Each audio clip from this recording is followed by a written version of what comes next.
Good evening and welcome to Enigmatic Anomalies. We're so glad that you could join us tonight. I'm your host, Teri Lynge, and together we will go on this incredible journey into the unknown. Tonight's show will be one that will leave you thinking and reevaluating what you thought you knew.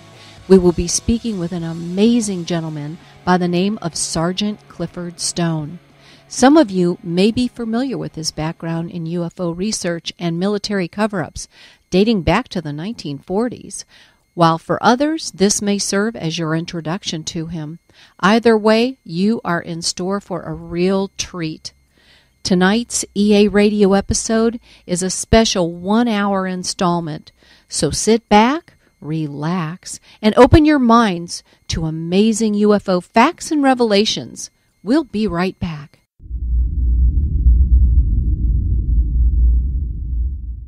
For hundreds of years, those that have been curious enough to look to the stars in search of something beyond ourselves have been shunned, persecuted, and laughed at. Now, it's time for those curious few to laugh back. Saucer Seekers is a hilarious online comic strip that takes a humorous look at our world of disinformation while facing everyday life from the point of view of those who devote their lives to the search for the truth. The Saucer Seekers! TheSaucerSeekers.com.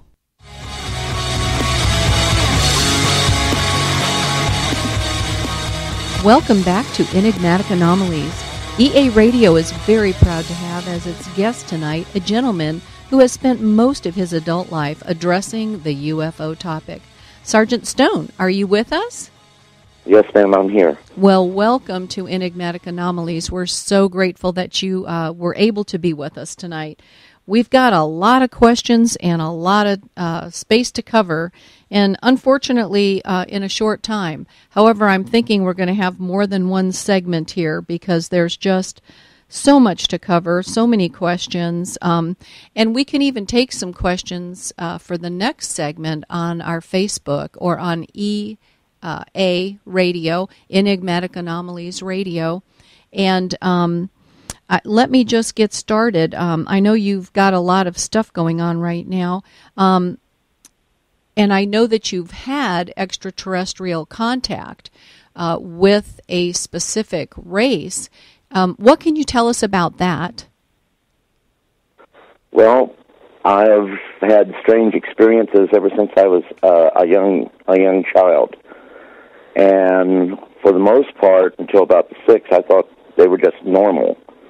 I couldn't understand why other people couldn't see my friends that I knew right from the beginning they were not imaginary. But they would always warn me, don't mention them because other people couldn't see them. Then, of course, I had an incident where I accidentally killed a little bird, and that made me feel really bad and made me feel like I'd murdered another living thing. And this one, I always saw him as a little boy. All of a sudden, now I saw him how he looked, and that's the entity I call Corona. And I now knew these wasn't children. Something else was going on in my life. And I found out if I ran, I really couldn't run and hide any place. And over the course of several weeks, still seeing him as a boy, but knowing the truth now, he was trying to tell me about why there was that interaction and why it was necessary. That they get to know more about our societies by attaching themselves to one person and following that person throughout their entire life. And, of course, their lifeline is a whole lot longer than what ours are. Yes, that's very interesting. They don't stay with you day and night and interfere with your life. They actually let you live your life. But they monitor you. I guess that's probably the better term, in order to see how you interact with others among your own species and how you interact in life in general, based in the paradigm you live in. And I didn't really have a real problem with that until I got into the military. And the unique thing was I was medically rejected for the military. I was found to be 4F, and that was in 1967 at Fort Hays there in Columbus, Ohio. But I found out that approximately 6 months later, around July 1st, July 2nd, I had to appear at Ashland, Kentucky to be reevaluated. And at that time, I was given the opportunity, if I really wanted to go in the military, I could do it. And, of course, at that time, we had the Vietnam War going on. And I was patriotic, you know, God, country, mom's apple pie. I really wanted to go in because I felt I had a patriotic duty to serve my country. So, seizing upon the opportunity, I got in. And it wouldn't be until after I got through basic, went to AIT. At AIT, I had a person that I met there that was within the intelligence community, and I got to see some things there, and it kind of scared me because I wasn't supposed to be looking at the material I was looking at. I didn't have a top-secret clearance. And at the time, of course, I didn't know what the other words following top secret meant. Now I know that they were compartmentalized programs, CSI material. But I went ahead, got through basic, and got through AIT, went to my first duty station, which was there at Fort Lee, Virginia, 36 Civil Affairs Company, 96 Civil Affairs Group. And it was there that I let them know I could not type. And that was supposed to be my MOS, my military occupational specialty. I was a clerk typist. But upon my arrival to the unit, I told my first sergeant, you need to know right now, I can't type. They discussed it, much more to it, but it was decided that, okay, you're going to be the unit, nuclear, biological, chemical, non-commissioned officer. You're going to take care of all of the NBC equipment and all the communications equipment. So I thought, okay, fine. So I got there in January. February, I went to school for NBC, and NBC simply stands for Nuclear, Biological, Chemical. And I'd be the NBC NCO. I went there for the 3-week program, came back to my unit, participated in some exercises, and one day there was a area meeting for all the NBC OICs, that's all officers in charge, and I drove my lieutenant to Fort Belvoir. And there was this wooden-like building with an old theater at one time. And that's where they were taking all the officers for this training. All the other drivers except me and an airman, they went ahead and went to the snack bar to get something to eat. The airman and I, we stayed there. I had lunch that I brought with me. He had a lunch. And we decided that, okay, if we went inside, we could probably find a place to sit down and eat. Anyhow, when we went in, we went upstairs to where the balcony is, and we looked down, and we could see the films they were showing these officers. And they were essentially film footage of UFOs, of crashed UFOs, of UFOs being on the ground, then along with certain various, what we today would say was extraterrestrial life forms. So we were watching these, and the airman and I both thought we were pretty good in the science fiction field. So we were trying to identify what science fiction movie they came from, and we couldn't do that. But before too awful long, we realized that there were other people up there with us, and they told us in no uncertain terms that we shouldn't be up there, we shouldn't have come in, and our life was going to change. And they literally pushed us down the stairs, got us back out through the door. Then there was this military van, panel van, no lights in it, in the back area, no windows. They pushed us back in there, shut the door, and literally we were in the dark, except for the light that would every now and then occasionally break in the seams in the door. But other than that, there was no light. They drove us to a location that was a one-level building, and we went in there, and there we were introduced to two gentlemen in civilian clothes, and they immediately started to question us as to what we had seen, why we were there. In the corner, there was a third person, but he just sat there taking notes. And to make a long story short, you got little sleep, you got no food. They'd bring you food, but you'd try to get sleep over the food. They made sure you drank water. They did not want you to get dehydrated. They made sure that you would drink water. But at the end of the third day in the evening, the airman finally just said, "I didn't see anything," and that's all I have to say. No more. I didn't see anything. I don't know what I'm doing here. I didn't see anything. So basically, I'm sorry. So basically, your military experience with UFOs started as an accident. It was like introduction 101. No, they wanted me in the military. Right. So they made a place for you. Sounds like they had a plan, but you weren't really privy to that plan yet, huh? No. I didn't know that this was all going to be coming about. But, you know, when I was medically rejected and I got the opportunity to come in the military, they knew I'd do that. You know, I always wanted to go into the Air Force, and I really thought about being a pilot. Well, when I was getting in the Army, I went ahead and they had what was called the Flight Officers Aviation Program. And you could get in to that. So I said I wouldn't go to that. Oh, no. Then, you know, they're going to give you another physical and they're going to find the medical problems and you'll be out.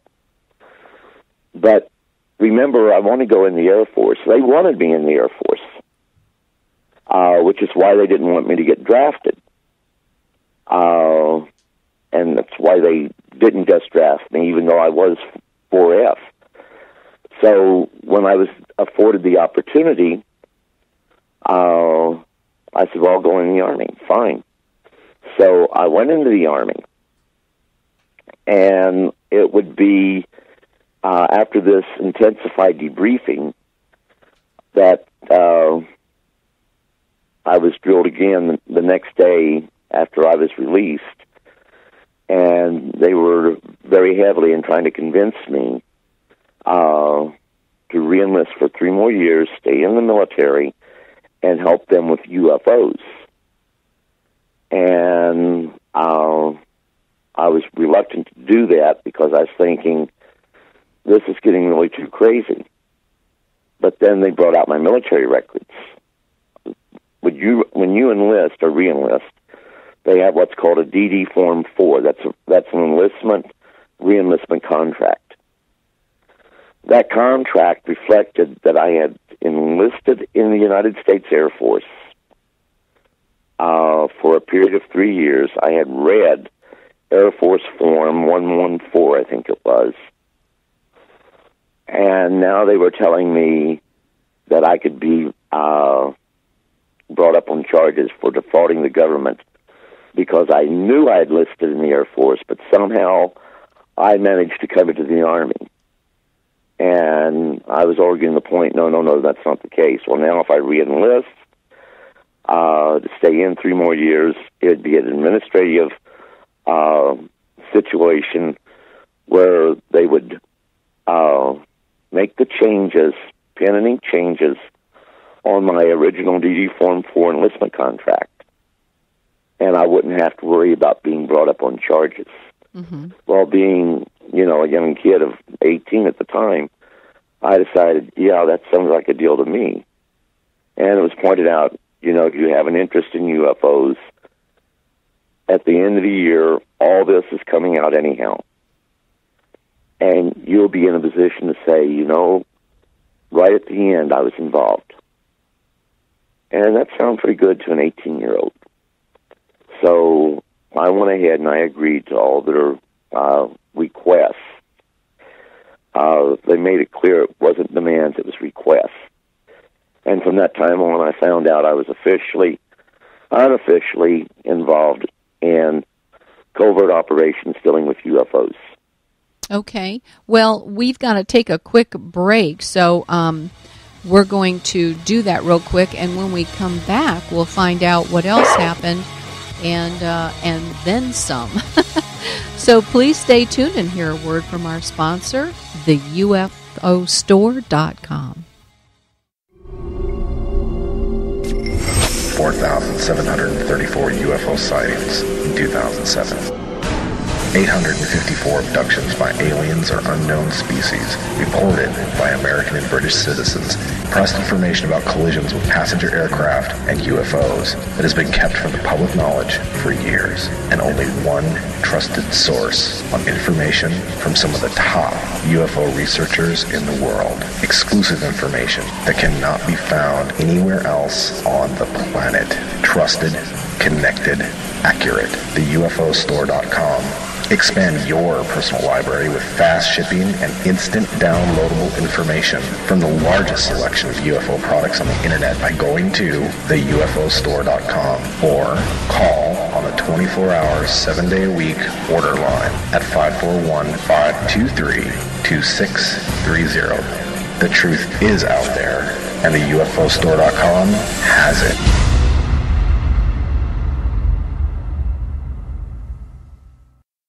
My name is Michael IV, and I'm the lead investigator for the Seekers Paranormal Society. About 7 years ago, I had my first paranormal experience. Now armed with the latest in paranormal equipment, I'm setting out to find the truth. Joining me on my quest to capture evidence is my equipment tech Ramon Vivas and investigator Steve Welton. Take a front seat into our paranormal world as we are driven into the unknown. We are the Seekers Paranormal Society. SeekersParanormal.com.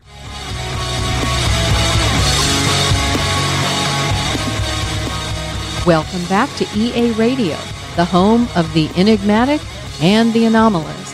And we're here talking with Clifford Stone.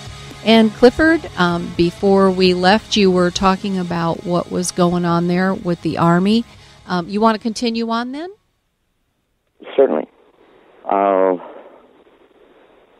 Like I was stating, you found yourself now being drawn in, officially, unofficially. You had a real job, Mm-hmm. You did real military things, except when there was an operation that required recovering a UFO or an event, a UFO-related event that they felt that they needed your services for.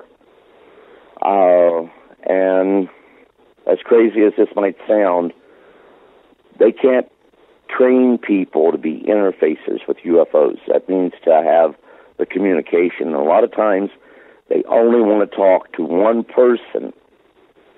They being the extraterrestrials? Yes. Okay. And, of course, they know the people that have been selected. So the government has to find these people in the civilian sector and try to recruit them somehow and get them either in the military or the intelligence community. And a lot of times they're brought in covertly, and the people aren't even aware this is where they're going to wind up, and this is what they're going to wind up doing. Mm-hmm. And that was such as in my case.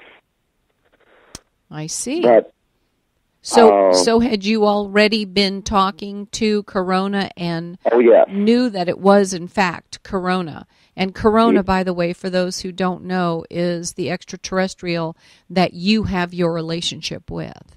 That's correct, all the way from childhood. Uh-huh, okay. But, you could work as an interfacer with other species too.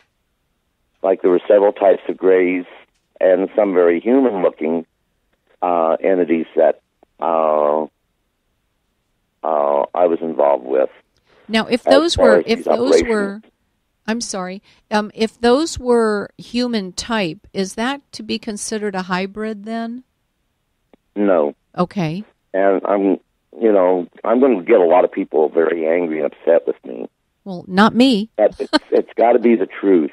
And I never had any contact with anything that we would call a hybrid. Okay. I never had any contact like that. That's not to say it doesn't happen. All I can do is say it's not been part of my experience. It's just like abductions. Everybody will say that, there's no such thing as a good abduction. But I will go so far to say that some have a purpose in being, as far as their agenda goes and their concern for us. They have rogue elements in which some abductions might take place, that they have ulterior motives. People will try to say that they are evil, they are hostile. No species is evil or hostile, but they do have rogue elements that are evil and hostile. Sure, well, that makes perfect sense. It's not any given species. If we had any of these rogue elements, for example, that showed up like in Independence Day to try to take us over, we would put up an admirable defense, but in the end, we would lose. However, I know for a fact that our visitors, these other societies out there, would neutralize that threat. And possibly even long before we even receive casualties, or minimize the number of casualties that we would receive as inhabitants of this planet. That's good to know. Because they knew that we would not be able to defend ourselves. Now, with that being said, you have a lot of greedy people out there. And unfortunately, that greed runs into government also. So, when we talk about the technology, we don't look at that technology for the betterment of all humanity. We look at it for the application for military weapon systems for any future war. And we attempt back engineering. But our back engineering is limited because you cannot back engineer technology that your level of technology can't even begin to comprehend. And I always like using the example, which is antiquated. Take a modern-day car. Take it back to our founding fathers in 1776. I guarantee you they are not going to replicate that car. They will be able to understand certain principles about that car, and they will be able to back engineer and replicate very crudely some aspects of that car, but they will never, ever make a working prototype. In short, when that car runs out of gasoline, they're not going to get it to work no more. If you understand what I'm trying to say. Sure do. Mm-hmm. I do know that they use, and they always referred to it as a form of antimatter drive, but they refer to something called negative matter. And there's supposed to be a difference between negative matter and antimatter. And they use traversable wormholes, for lack of a better term. But they can navigate these traversable wormholes. And if a person wants to go and look back a couple of months, on my Facebook page, there is something I put up there from NASA that talks about these openings, these shortcuts between the sun and the earth. Mm-hmm. And it makes for a fascinating viewing. Well, speaking of your Facebook page, if you don't mind me saying this, I've been looking at some PDF files that you have uploaded, and these are something that have to do with new releases that you're bringing, I guess, up to the forefront at this point. Would you share with us about that? Can you hear me okay? I can hear you. We can hear you. Well, those right there actually deal with events going on in around 1980. They are not documents that's been released under the Freedom of Information Act. They are documents that I acquired over the course of time that these events was taking place. And there's a whole lot of truth about things happening at Dulce, New Mexico, Archuleta Peak. But it's got clouded because of a lot of things out there isn't true what they're saying. I'm not good at it.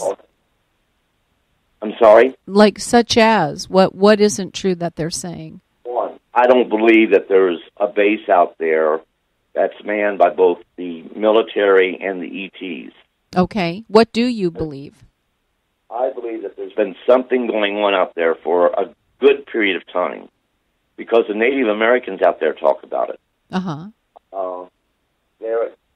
When I worked Job Corps, I had a lot of kids that was Native American, and they talked to me about some of the events that happened out there. And I went ahead and took a couple of the kids home, and I got to talk to some of the people up there. I got to visit the area. And there are strange structures out there that are indicative of something being there. But I believe back in 1980, when Paul got involved, he was too close to a recovery. And that recovery, for whatever reason, took several days in order for it to take place. But there was other things going on at the same time. And he became involved in this. You mentioned Paul. What's Paul's last name? Benowitz. Okay. But the military started to manipulate him. And I'm not finished publishing all the documents that I want to publish there. I got some more, and one of them is going to be a 24-page document that will be pretty enlightening. And it's in Paul's own words, even in his own handwriting. But well, they do seem all to be in handwriting notes back and forth.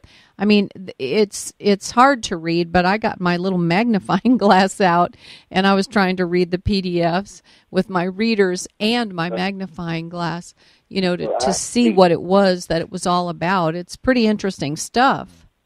They're actually pictures. I have to do it one frame at a time because it won't let me download a PDF file. If you go ahead and copy that as a JPEG file, you can actually enlarge it on your computer after you copy it. Right, okay. And I went back and I've done that to make sure because some people were saying, you can't read this. Now, how would our listeners find these documents that we're speaking about? Well, like I say, these are documents that were never supposed to see the light of day. And they're not Freedom of Information Act documents. They're documents that I acquired over the period of time that all this was going on. And I have one of two choices. Let them set in a file and deteriorate and be lost to the world forever, or try to put them up there with saying very little, let the people read them, because they name names. Yeah, they do. People are real people. And you get to see who your players are. And like today, I posted one where they were talking about doing a check of the film at $3,000 per frame. Now, a lot of these people are claiming to be within the government, which that turned Paul off when he found out that wasn't the case. But at the same time, in this our 24-page document, you're going to see where Paul makes it clear that the people in the UFO field that were very much involved in this at the time were being played by people in the military, such as OSI, Air Force Intelligence, and maybe a couple of others. I would have probably have lost all interest if it wasn't for my having ground-level contact and talking to one man, a colonel, who's not a UFO buff. He's not out there selling books. He's not out there even trying to tell the story of Dulce. But he was involved from the beginning. And he, when I wanted to talk to him, he wouldn't talk to me in his office. But he did tell me, if you call me at home, I will go ahead and I will answer your questions. So I did call him at home. I still have his home phone number. When I called, he verified everything in the first document, which is the OSI documents. He verified communications between the senators' offices. And also I talked to the senators' offices that were involved, and they were standoffish. They did not want to say too much at all. And it was almost like they were sequestered in their thought and in their words. But he also told me, I said, well, what do you think about the things that Mr. Benowitz is saying and the things he says he's investigating? He says, Sergeant, I'll tell you this. Mr. Benowitz is investigating, and these are his direct words, is investigating something not found in nature. And at that point, I decided he answered enough questions, we would terminate the call, because he was still in the military, I was still in the military. If they wanted to come and hit me up, which toward the end they tried to court-martial me, if I didn't just shut up and, have no more to say, I was given orders not to file Freedom of Information Act requests, not to talk to reporters, not to talk to people in these UFO, quote, nut, unquote, groups. Bottom line, they didn't want me to say anything or do anything, but at the same time, I knew we were hurting people. We were hurting people because we knew UFOs were real. We knew that there were several different classifications of the various species that was coming here. By 1989, I don't know, we classified at least 57. We knew there was interaction taking place with these visitors coming here. We knew that crashes occurred. Rare, very, very rare, that they happened. But also, a lot of time debris would be left behind, and we were interested in that too. Well, that debris seemed to move us forward with our technology advancements, and a lot of it has. And be very careful what you think was the leading edge of the technology versus. Let me put it to you this way: the F-117 is an aircraft that would fall like a rock if it wasn't for computers, but it isn't the best that they had. Now you go to the B-2, there's some things on there that didn't necessarily get its start right here on this planet. The other thing is memory composite. This is material that you can wad up, open your hand, and it takes back on its original shape. Yeah, that's some pretty amazing stuff. I'd love to see that, but I guess that's... No, it's out. It's out. We use it.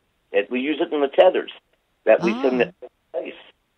In 47, we didn't have it, but how ironic that in 48, the research and development programs in the military went ahead, started to develop it, and was working on it. And even some of the scientists there knew that we didn't develop this.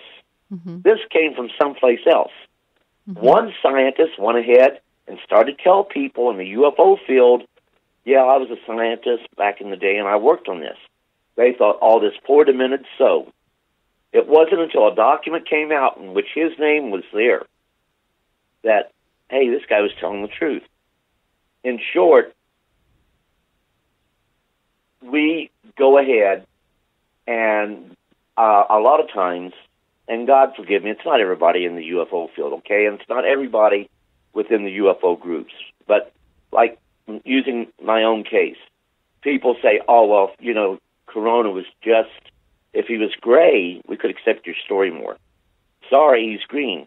I can't make him gray. Oh, well, if you would just be willing to say that, you know, they could turn hostile any time, we could better accept your story. Well, no, can't do that, because as societies, they are not hostile. No more than Mexico is hostile. They do have the cartel, they are. No more than Chicago is hostile, but they do have the mafia. No more than Little Saigon in California is hostile, but they have the Vietnamese mafia. So you have these rogue elements. Right. Well, hold on to some of those thoughts, because I've got some questions for you. But we do need to go to a quick break again. So please stay tuned and hear a word from our sponsor, SeekersParanormal.com.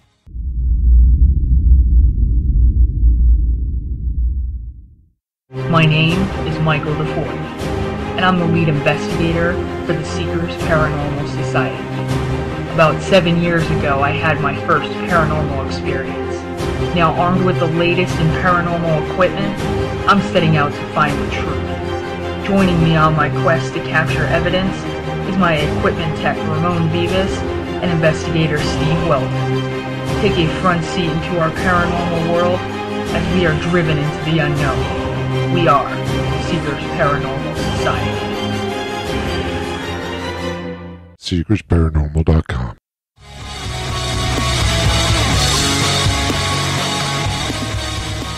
Welcome back to Enigmatic Anomalies. We're in the middle of this riveting conversation with Clifford Stone, and I know you all want to hear it as bad as I do. I wanted to talk with you a bit about the 3 different types of grays. I heard you say that Corona's not a gray. He's actually green. And, you know, I respect the fact that you're telling the truth and that you're not trying to hype up your story and make him into what people want you to make him into. But the fact that you're bringing out the truth about who he is and how you've always seen him, that's wonderful. But you had mentioned yesterday when we were talking about 3 types of grays. Can you expound on that at all? Well, yeah, there's 3 types of grays that they have cataloged that are of different species. Uh-huh. One is roughly 3.5 foot tall, large head, spindly bodies, 3 fingers, and an opposable thumb. The second type is a little taller, and he would be about the same size of Corona, maybe a little smaller, and that would be between 4.5 foot tall. Their head is still larger in proportion to what the slender bodies are that they have, only they have 4 fingers and an opposable thumb, just like we do. Mm-hmm. The arms, just like type 1, is longer than what our arms are. With the type 3, I don't know how to say this about their skin, but here again, they're grayish, but it's like they have a porous skin, and it's hard to explain that porous skin. But not reptilian, but close to it, if you understand what I'm trying to say. Right, so it's not like ours, but it's not completely reptilian-like. Well, texture to it. They also have 3 fingers, opposable thumb. Mm-hmm. Their head is larger than, far more out of proportion than the size, once again, of their small frame bodies. But with their head, it kind of makes like a pear shape, more than just like the oval shape or rounded head like that. Now, the ones that I saw were huge heads, large eyes, no nose, no mouth, very little mouth, and they definitely were tall and thin, not as tall as me, but it wasn't a short one. Okay, you saw the one that was about 4.5 foot tall. Yes, And they have noses, but sometimes you can't see them. And when I say noses, we're talking 2 small slits. Yeah, I was going to say it wasn't a nose, it was a slit, as was the mouth. The mouth was just a slit. And if you notice their mouth, they don't have teeth. They got... no teeth. They got hard gums, but they have no teeth. From what I understand, I've never experienced it, but if they bite down on you, you can feel it. Now, did you see these, or were these pictures, or is this what others have told you? A couple I'd seen.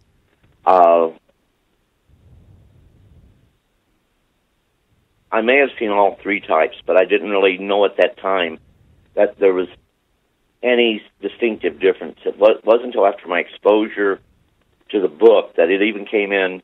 They come from different locations. The book made more sense, but I wasn't even supposed to be exposed to that book.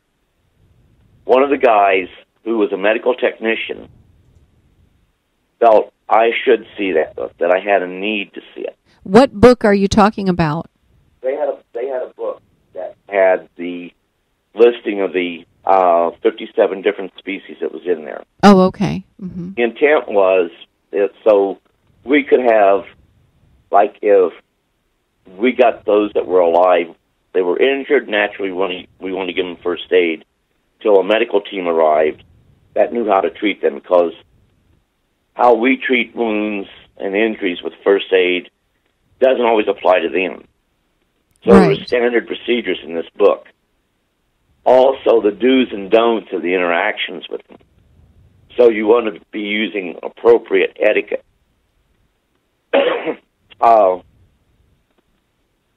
The book was thick, maybe something like, I'd say 3-4 inches thick, in a black binder. And the first thing you found when you went there, you had the old black and yellow top secret cover on it, but as soon as you took that off, then you had a title page there, but it also at the top and bottom had top secret, flash, then a pro word that identified it as SCI material. So I, never got to keep it. And it was one of those rare cases where the SCI material was permitted to be utilized in the field outside of what we call SCI facility, because SCI stands for Sensitive Compartmented Information. Mm-hmm. You have a specific facility that stores SCI material.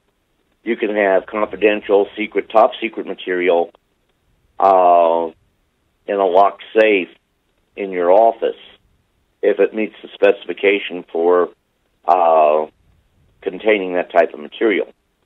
Well, I understand that. You also have that nice little fixture of a thermite bomb on top, to where all you have to do is pull the pin, and everything on the inside is going to be destroyed by that bomb melting through. Oh boy! Destroying everything. But they had that. They also had I think it was 2 types of airy doors. And I never really had any contact with those. There's one that was very, very large, which I'd like to have known more about. And it almost looked like a fox face, and it was covered with white fur. They had problems with this certain creature right up in the Sciotaville area of Portsmouth, Ohio, where I lived as a child. And that's a story that takes much, much more longer to tell than what we have time here. Oh, no problem. But I understand that about 10 years ago it made a reappearance. Well, I was going to mention that I understand our firefighters today are actually trained in recovering UFO crashes. So I'm wondering if some of that information has actually come from this book that you're talking about. This right here didn't come from the book, but I know what you're talking about. You're talking about the Firefighter's Manual. Yes, I want to say it's chapter 13, but I'm not sure what chapter I think it is. And they talk about specific things that should happen.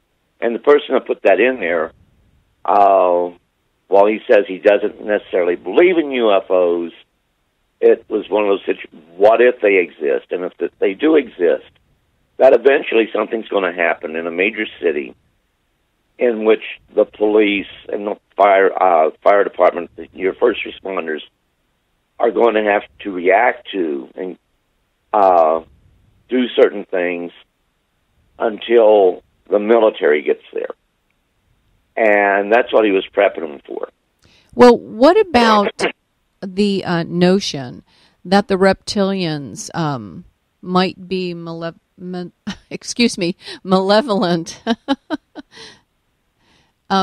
Going back to that question, because we were talking about,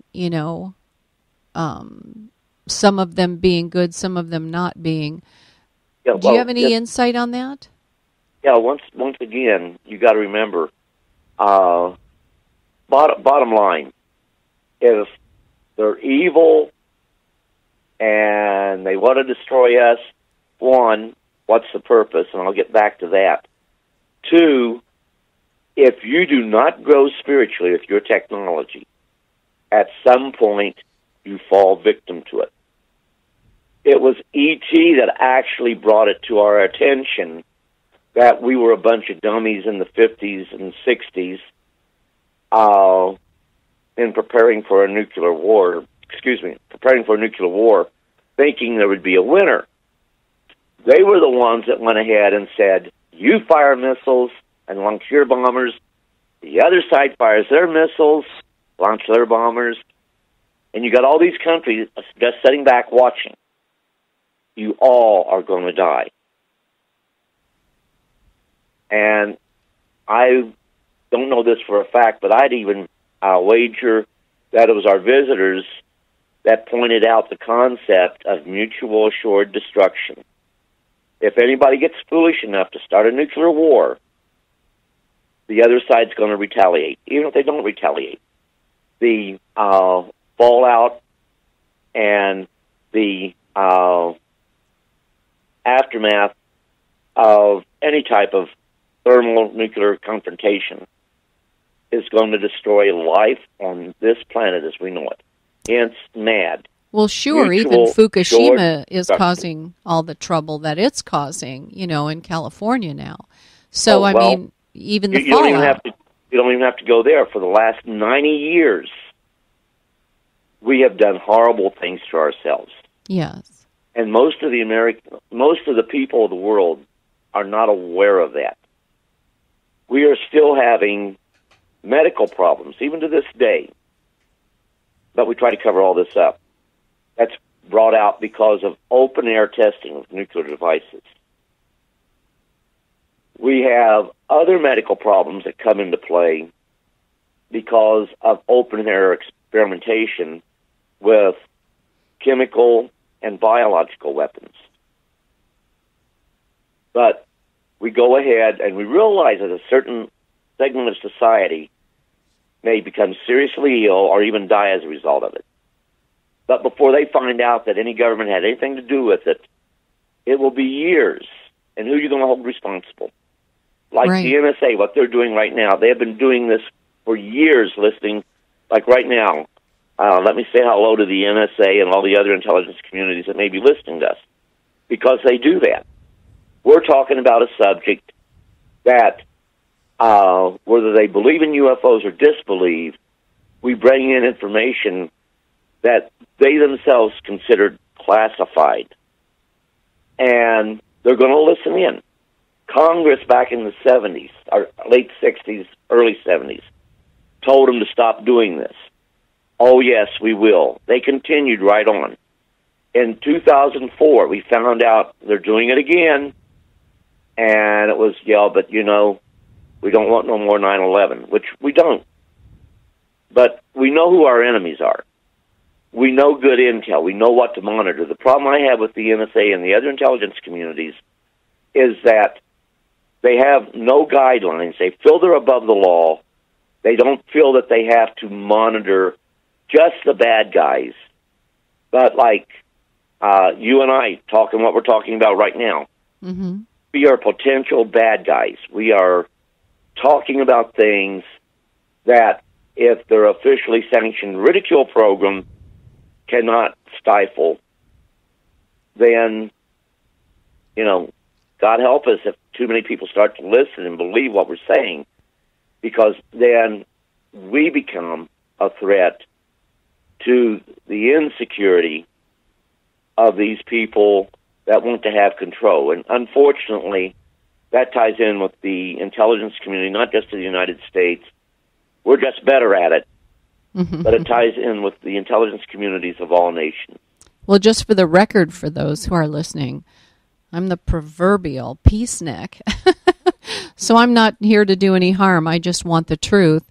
And I think we're all entitled to that. You know, I really do. What do you feel is the ultimate message, or like the takeaway from Corona, or perhaps even some of the other grays that you've interacted with? The ultimate message is this, is that they're a party to keeping this information under wraps. Nobody really knows what how the world population is going to react once they are told that we have visitors from other solar systems coming here now. We have visitors from other dimensional realities coming here now. We have nothing to fear from them because they are not hostile. But we're going to see more and more of this interaction. And there are certain things that we have to do to change ourselves. Number one, grow more spiritual. And that means having concern for your fellow man. And we're not there yet. That right there is the goal, and they can't even tell us the truth. If they start telling us the truth, then what's going to happen is that certain people are going to see them as demons and devils, something evil, and going to see, well, really they're coming here to take us over because we're on the end of their food chain. This is a very big universe, and there is nothing on this little third rock from the sun that exists that is so precious they can't get from some other locations out there in space. The only thing is they have a scientific curiosity and a scientific interest in us. They also have a fear of us because in their eyes, we are the monsters. Yeah, we can't be trusted. We say one thing We are and the do ones another. capable of murdering. Mm-hmm. We are the ones that are capable of doing horrible things. Mm-hmm. Little example. We say that ETs go ahead and abduct. Well, everyone winds up safely back in their bed for the most part when these abductions take place. Very few people know anything about human trafficking. So let me fill you in on human trafficking. Oh, yeah. There's a Today's subject. world, there are 27 million people around the world that essentially live in as essential slaves. Here in the United States alone, our best guess, because we don't know, but our best guess is that 2,000 people annually are brought across the borders to be in some type of slave environment right here in the United States. Sweat boxes, in the sex industry, things of this sort. And I use the term sex industry loosely, but that's what it's called in official channels as far as law enforcement goes. You have runaway children. 3 out of 4, and this is here in America, and also other countries, but we're talking about America too. 3 out of 4 children who run away from home who remain gone for 2 weeks will wind up in some form of white slavery or trafficking in persons. They will fall victim to that in one form or another. And then we go ahead and dare say that our visitors who could go ahead and literally destroy the world within minutes, they're hostile. Mm-hmm. Yeah, it's a full subject, that's for sure. It's highly irrational. Highly irrational. But once again, I always have to say, with that being said, you have the situation where I myself have had a couple situations that wasn't like, best of friends and glad to see you type situation. Mm-hmm. There's a place in there where I got to see my son. Yes. Where they made it possible for me to see my son. Mm-hmm. At the end of it, there was another entity that was involved right there in the bedroom.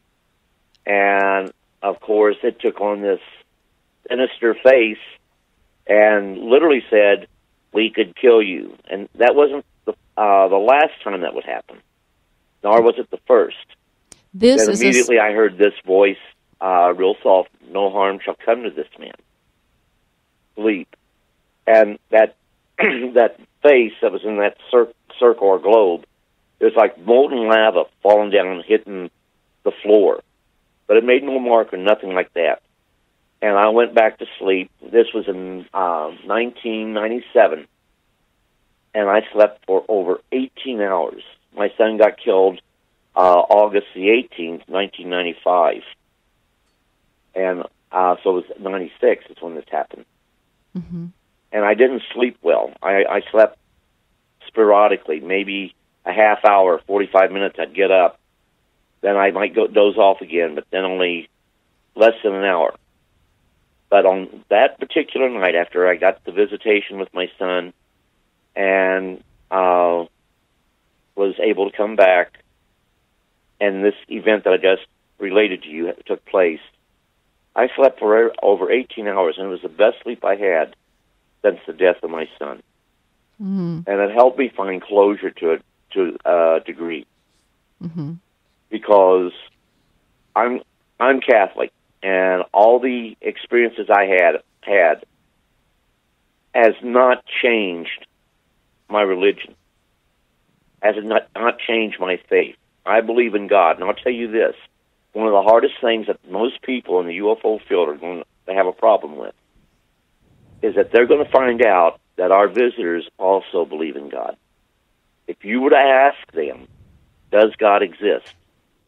They would tell you that which you call God exists.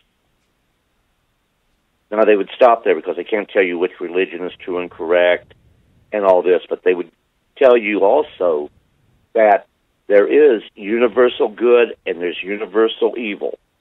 And we, humans, the inhabitants of planet Earth, we are good manipulators. We take what we want and consider good, mix it with things that are bad, and we mix it all together, and we say, okay, if depending on what paradigm you find yourselves in, this right here is good. Anything outside of this, it's bad. Well, to meet your needs, to meet the way you want things to be, you mix that good and bad together and you call it good. And that happens all over the world. Good example, Middle East. If a daughter or wife transgress against the family or against the husband or the men in that society, they can be put to death. It's perfectly righteous to do that. Now, the whole situation is, and I want to use this one specifically, that is a moral wrong to kill anyone. Right. But we go ahead and say, okay, it's morally right to do this. Well, we don't say that. They say that. Oh, yeah, well, we don't do that. But our visitors don't say that neither. Mm-hmm. They make it quite clear. You have universal good. You can't change that. You have universal evil. In our hearts, in our minds, we know the difference. But we let manipulators manipulate us, and they essentially have control over us at that time, telling this is what you're to believe. Now, if you don't believe this, I'm not going to have anything to do with you, and you're going to have problems as a result of it, so you have to believe this. Right. From that time on, when I first learned this lesson, I started to tell other people, let no one live in your mind rent-free. And all too often, we are so willing to go ahead and let people live in our mind rent-free. If you want to believe that all ETs are bad, hey, more power to you. I know it's not the case. But if you believe that and you get enjoyment out of being like a scared child, hey, hit up on some sci-fi book club of the month.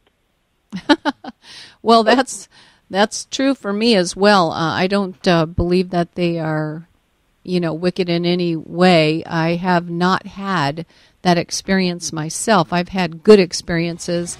I've even had some healing, and I know you have. So we'll talk about that when we come back from a break.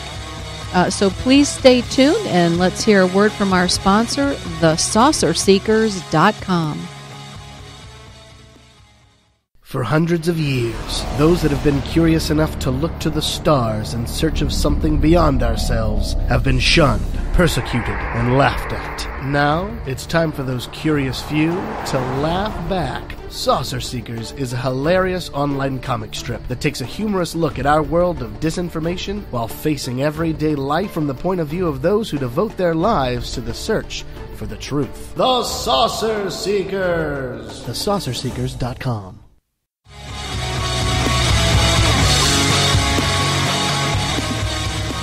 Welcome back to Enigmatic Anomalies, and we're continuing on with our conversation tonight with Clifford Stone. This is just great news tonight. Clifford, I just wanted to ask you, just before we left, we were talking about, your thinking about the extraterrestrials being good and bad. And a question that I've had that I'd like to ask you is, what are your thoughts on extraterrestrials having a hand in our creation? Absolutely, positively not. Right from the beginning, if they created us, they would control us. And if they were controlling us, they wouldn't be so sloppy about that control by letting us have free agencies. Mm-hmm. They would tell you point blank, the same God that created you created us. They would also make a point telling you at no time in your history, and back in ancient times, they were much more open than what they are now. It was when the greed of any civilization, even in the ancient times, started to come into play, where they realized that our visitors had powers that could make some of the earthly civilizations more powerful and more dominant than the others, and possibly impose their will on them, that they broke off that contact. But they would tell you that the same God that created us created them. They would also tell you that the universe, and you have to be careful because they bring in multiverse with this, because what you see isn't necessarily all that you get. They are aware of the fact that there are existing other parallel universes that exist within the same space, but at a different time, frequency, or vibration. And I'm not really good at that. And I mean, when they talk to me and try to explain it to me, they try to talk to me as you would try to explain Christmas to a child. Right, they're multidimensional, so... Right. And they understand the whole things. Situation is there's a complexity there. Mm-hmm. But also, when you understand that there's no need to go ahead and make the same mistakes over and over. And I'll tell you right now, they would feel that if it was not for, and dare I say, a loving God that created living things and gave them the free agency, and I say living things because I'm not just referring to the planet Earth here, and see some of the most horrific things that we do, and not just throw your hands up in disgust and decide, okay, beat up the dough and pound it all back up. We're going to try to make another better loaf of bread. That free agency is there. We find out things as we live life. And when I say we live life, as we grow, one of two things happens. We either grow more spiritually and we grow with our technology, or we become decadent and we die as a result of our technology. Mm-hmm. And they would tell you that it's a very human concept to believe that there's a possibility we could be created by some life form in space, but that beings along the lines we are, that are sentient, mortal beings performing an experiment like this, wouldn't be that sloppy. Mm-hmm. And there's a whole lot more to that, bringing in the divinity of a supreme being. But you go back, like with Einstein, and he went ahead, he took 10 pennies once. He said, you take the 10 pennies, you put it in your pocket. You pull out one, and you mark them 1 to 10. You pull out one.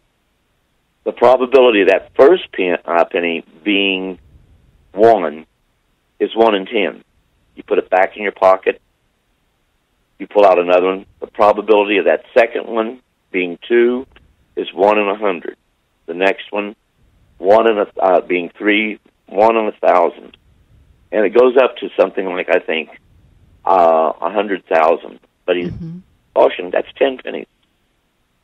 Now, think of that 10 pennies being 100,000 stars. Sure. Mm-hmm. And take into consideration that from within the first 4/100ths of a second of the Big Bang, things had to come into play in order for the universe to be formed anyhow. But they had to fall right into place at the exact time for any life to appear anywhere in the universe. And we're talking from the beginning of time to where we find ourselves today. And the other interesting thing, nothing existed before the Big Bang. Well, for an explosion, there are 4 nuclear forces that have to occur. The problem is they did not come into existence until after the first 4/100,000th of a second. So what caused the explosion? Mm-hmm. And, what they try to point out is that as we progress scientifically, we will have a whole lot more of our questions answered in due course. Well, I've talked to quite a few different people, and it appears that the extraterrestrials that I have spoken with, as well as friends of mine have spoken with, they all agree that there is a supreme God, and they know who he is. They acknowledge him. When they had the MJ-12 document come out, the Carter briefing, which actually there was a guy by the name of Rick Kirkham they were setting up to get that out through Inside Edition. Fortunately for Rick Kirkham, he came here first. So I let him know who he was really going to be meeting in California, to include the 2 intelligence people he'd be meeting there, who were saying they were someone other than what they were. And here again, I'm giving you a name. Rick Kirkham, he worked as a reporter for Inside Edition. He's got a place on Facebook. Ask him if he remembers meeting with Clifford Stone and remembers the 3-part that he did on UFOs for Inside Edition. Mm-hmm. Oh, he went. No, I did not give him a copy of the Carter briefing because I was not cleared to do that.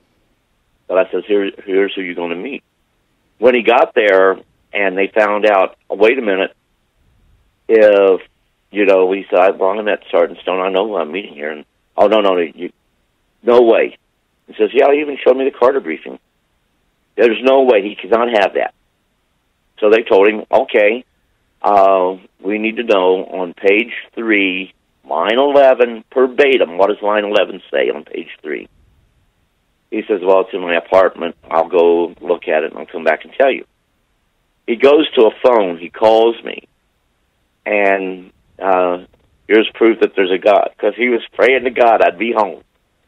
So he went ahead and he called and he says, I need to know verbatim, what does it say on line 11, page 3? And I told him. So he went back and he told them. Both those agents caught the next thing. One was a captain, one was a senior non-commissioned officer in OSI. They caught the next thing coming back here to Kirtland and got out of California. Wow. And the whole situation is these people have messed over a lot of people in the UFO field. And like right now, I'm trying to draw the line and try to say, folks, please, please, please think for yourself and check all the facts. Absolutely. Yeah, they have to do that. It's not important they believe my experiences, what I went through, but, the documents are real. Mm-hmm. There's proof in the pudding in the events of what people have seen. For example, you have had sightings of our extraterrestrial visitors. Mm-hmm. Seeing that, you're not alone, and that's another big message I have. It's okay for you to have seen these. Don't be afraid to talk. And some of the experiences are scary. And if you find yourself being abducted, or you're close to a visitor and you think something's about to happen, ask questions. You might be shocked at the answers you get, but you're going to get answers. That's a very good point. Ask questions. Absolutely. And it was, who was it? Betty Hill.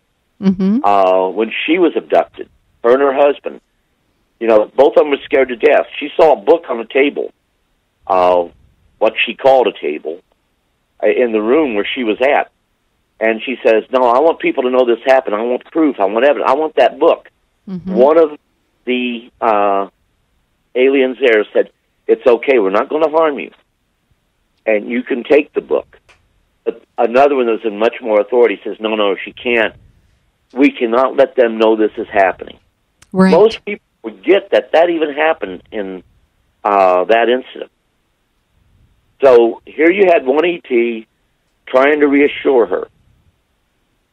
You had another one scolding the one that was trying to reassure her, no, they could not know any of this is going on. It makes it clear there, they were not to remember what happened. They would have that missing time, but they wasn't to remember what happened.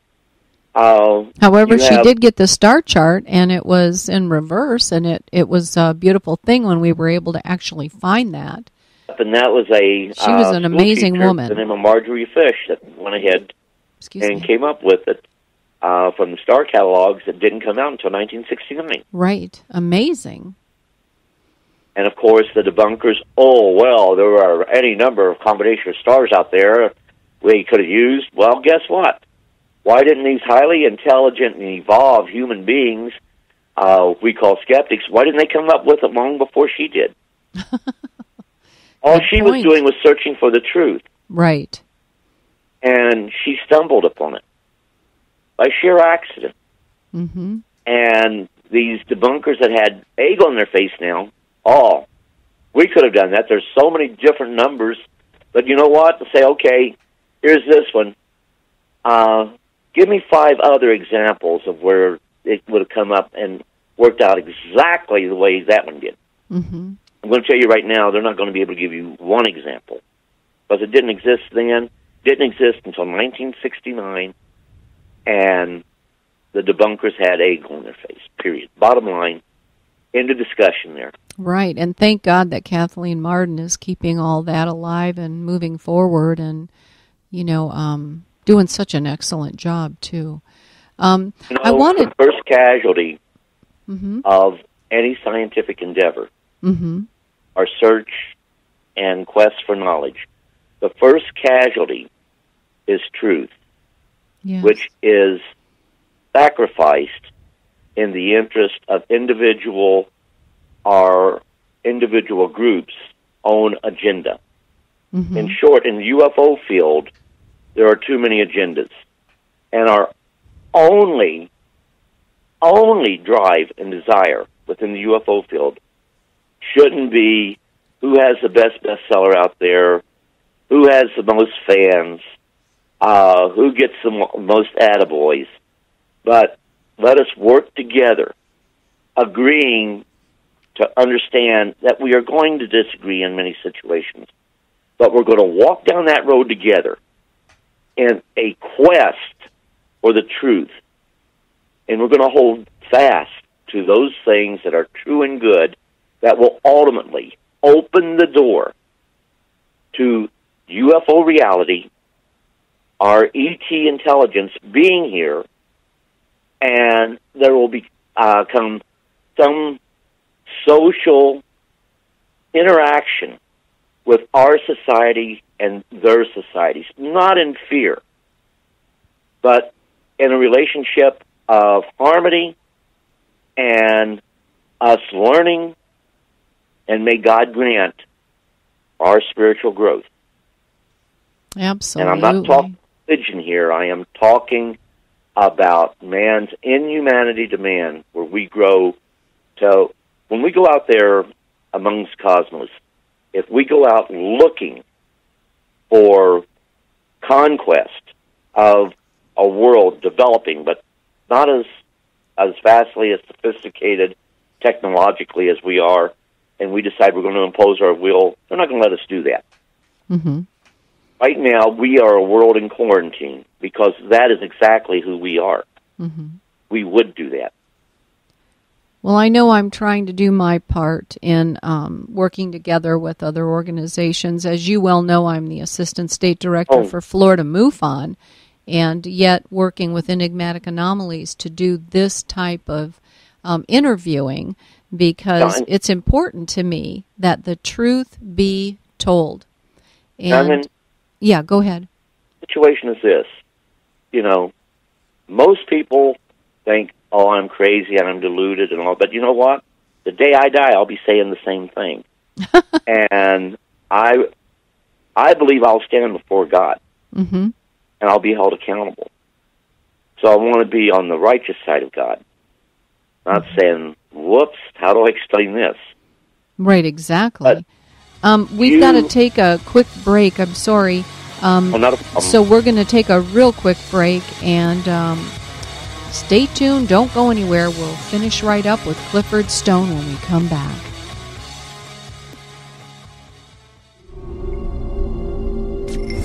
$4,734 UFO sightings in 2007. 854 abductions by aliens or unknown species reported by American and British citizens.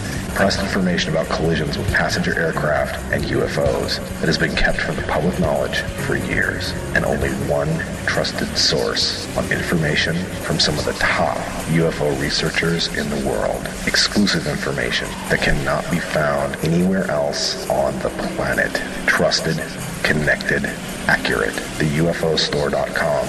Expand your personal library with fast shipping and instant downloadable information from the largest selection of UFO products on the internet by going to theUFOstore.com or call on the 24-hour, 7-day-a-week order line at 541-523-2630. The truth is out there, and theUFOstore.com has it.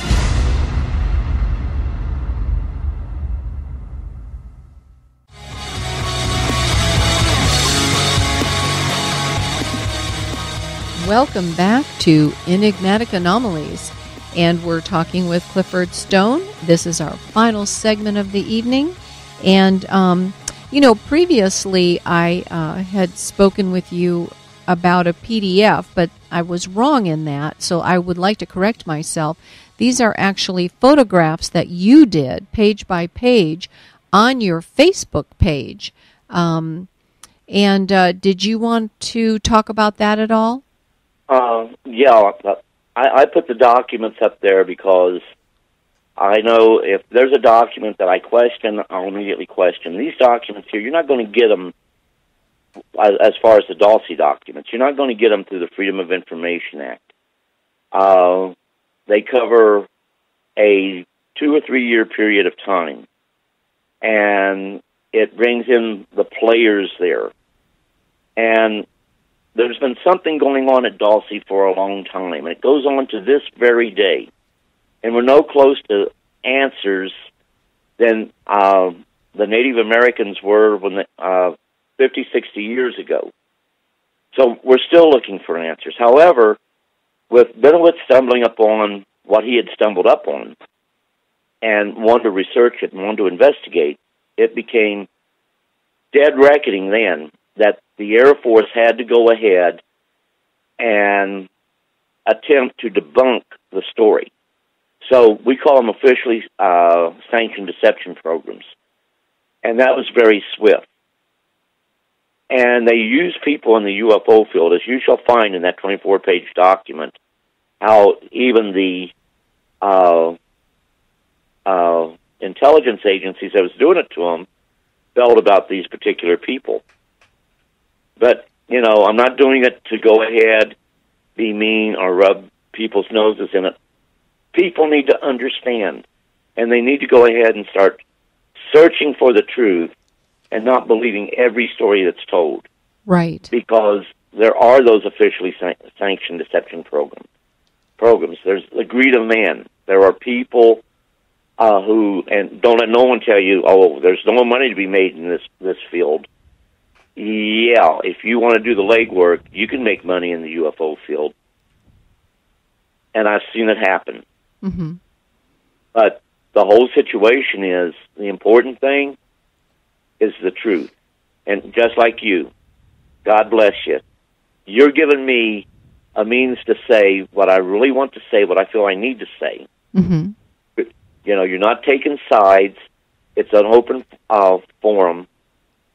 You're listening. You're not allowing no one to live in your mind rent-free, but you're a searcher of the truth. I want everybody who has an interest in the UFO field, everybody who's had experiences, to search for that truth and not just let people live in their mind rent-free. Mm-hmm. I don't want people to go ahead, oh, Clifford Stone, oh, he's a good guy, yes, I believe in him. No, I want them to go ahead and search for that truth. That's why I use the documents. I'm all the time told, people don't read. you're wasting your time putting the documents up there. And maybe I am, but you know what? I'm going to give it my best effort. From now till the day I die, I am going to do everything and anything in my power to get the truth out there, not just the truth as I know it, but as the truth that is reflected within the government's own documents, that today they state, oh, no, it didn't happen that way. History and UFO history as we know it, as with any other history, is a lie. The truth as it really exists has been classified and kept from most of the people. These documents come out, they sit in files, and they fade away. And history as we know it eventually becomes a myth, with the truth never being known. My goal is to get a part of that history, particularly as it pertains to UFOs, out into the open public. And hopefully others will download those documents and preserve them for prosperity so that future generations can see them. In preparation for that, one day that I pray God is more in the near future than the far future, that one event is going to occur in which no government on the face of the earth can cover up, lie, or conceal that we are not alone in the universe, and we haven't been alone for a long time, and that we are in a position where we can comfortably welcome our visitors as friends and share a communion with them, not out of fear and not out of irrational fear, right? But that we can go ahead and have some type of peaceable coexistence where we learn from them, and at the same time, no matter how meager it is, they learn a little from us. Absolutely. Mm-hmm. After all, that's why they're here. They're watching us. They're following us. And you know, Clifford, I agree with you 100%.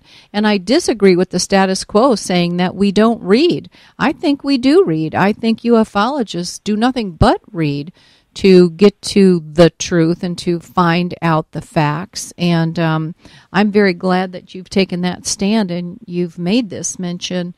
You know, there is just so much to cover, and we did go over our allotted time here, but I'm glad that we did.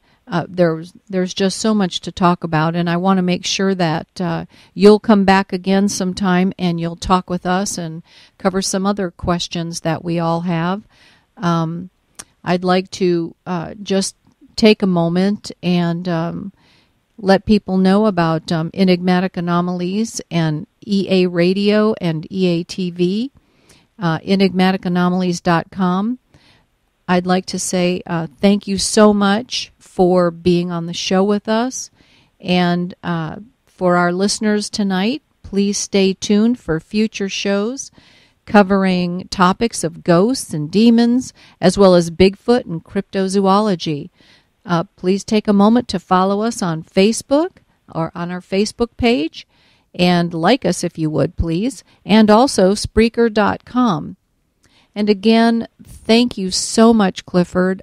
People can respond to you if they go to your Facebook page. So that's just Clifford Stone, correct, on Facebook? Yes, ma'am, and if I may say so, thank you, and to you and your listeners, I'd like to say God bless, and you're all in my prayers. Thank you. God bless you, and Merry Christmas to everyone. Thanks for being with us. Thank you again. All right. Good night to our listeners, and we'll see you again on EA Radio. This is Teri Lynge, signing off for the evening and saying good night to all of our listeners. Thanks for joining us.